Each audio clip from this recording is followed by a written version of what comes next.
70 বছর আগে ব্রিটিশ বিজ্ঞানী জোসেফ নিডাম চীন দেশের সভ্যতা ও সংস্কৃতি নিয়ে দীর্ঘ কাজ শুরু করেন।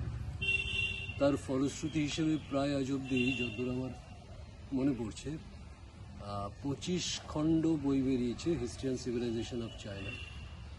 তো সেখানে একটা প্রশ্ন আছে, এই কাজ করতে গিয়ে নিডামের মনে হয়েছিল যে চীনে এবং ভারতেও বটে দীর্ঘ তাত্ত্বিক গবেষণার এবং পর্যবেক্ষণমূলক তথ্য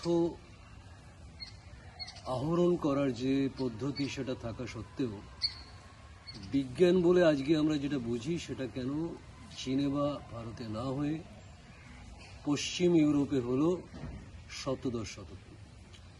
এটা একটা বড় প্রশ্ন এবং এই বইটা লেখার পেছনে আমার নিজস্ব মোটিভেশন যেটা সেটা হচ্ছে নিডামের এই প্রশ্ন এবং আরও 5টা জিনিস। তার মধ্যে আরও একটা অবশ্যই এরকম যে আজকে আমরা প্রায় দেখি এই সোশ্যাল মিডিয়ার যুগে তো আরও বেশি দেখছি যে সব কিছু ভারতবর্ষে হয়েছিল।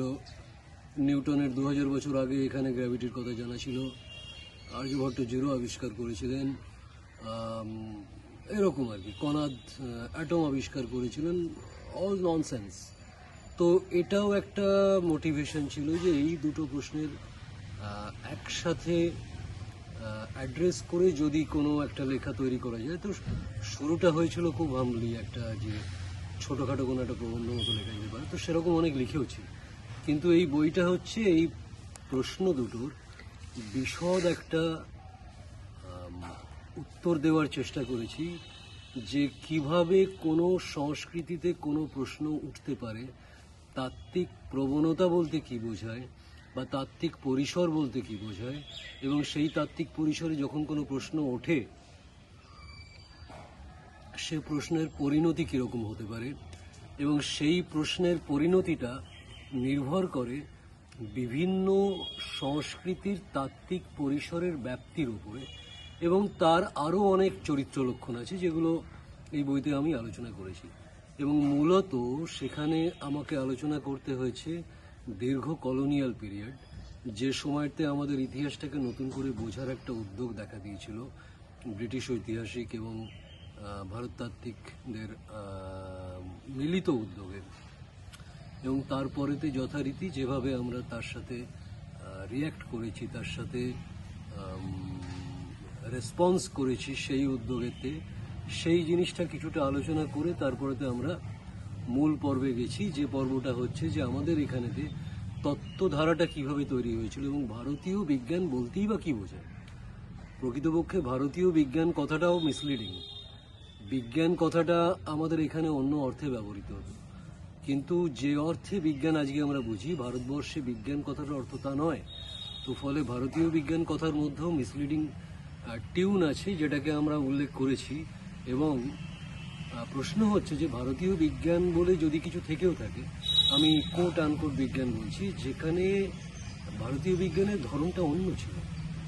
তার ধরনের মধ্যে একটা হলিসিজম ছিল, যে হলিস্টিক নেচারটা রিফ্লেক্টেড হয়েছিল আমার ধারণাতে নানা তত্ত্বধারার বাইরে যে প্রায়োগিক যে দিকটা আছে সেটা হচ্ছে একটা মন্দির স্থাপত্য। তো মন্দির স্থাপত্যের পড়াশুনো আজকে শুনি বিক্ষিপ্তভাবে বিভিন্ন জায়গায় শুরু হয়েছে, যেমন এই আইআইটিগুলোতে কিছু কিছু জায়গাতে হচ্ছে। আমি ডিটেলস জানি না তার কি সিলেবাস বা কী আদৌ হচ্ছে, বা তার সাথে পুরনো মন্দিরের যে স্থাপত্যকলা তার সাথে কতটা মিল আছে, কিন্তু ফর শিওর যে আজকের দিনে কাউকে যদি বলা হয় যে একটা ইলোরা বানাতে, সে পারবে না। আজকের দিনে যদি কাউকে বলা হয় একটা খাজুরাহ বানাতে, সে পারবে না। কোনারক বানাতে সে পারবে না। তো ফলে প্রায়োগিক জায়গাটা ঠিক কেমন ছিল সেটা আজকে আমরা জানি না, বা তাকে রিকনস্ট্রাক্ট করাটাও খুব কঠিন। তো আমার মনে হয় যে ভারতবর্ষের বিজ্ঞান বা ভারতবর্ষের যে তাত্ত্বিক অবদান, তার একটা দীর্ঘ ধারা তো ছিল বটেই, তাকে পশ্চিমের সাথে মিলিয়ে দেখার সবসময় জরুরি নয়। জরুরি হচ্ছে আমাদেরটা আমাদের নিজের টার্মে যদি বুঝে নিই, তাহলে দেখব যে এখানকার যে তাত্ত্বিক প্রবণতা, তথ্যের ওপর নির্ভর করে যে তত্ত্ব তৈরি হয় তার প্রবণতা সেটা অন্যরকম ছিল। তার একটা দিক গেছে মেডিসিনে, আয়ুর্বেদে, এবং আরেকটা দিক গেছে নানাভাবে। সেটা এখানে এই অল্প সময়ের কথার মধ্যে প্রকাশ করা হয়তো সম্ভব নয়, কিন্তু বইতে সামান্য আলোচনা করেছি যে সেটা হচ্ছে মন্দির স্থাপত্যে এবং আরও কিছু কিছু জায়গাতে খুব বিক্ষিপ্তভাবে, কিন্তু সেই জায়গাটা আজকে 1000 বা 1300-1200 বছর পরে পুনর্গঠন করাটা খুব চ্যালেঞ্জিং, এবং সেই চেষ্টাটা সম্ভবত আমার মনে হয় যে করাটা খুব আম, উম, অর্থহীন হবে না আজকের দিনে।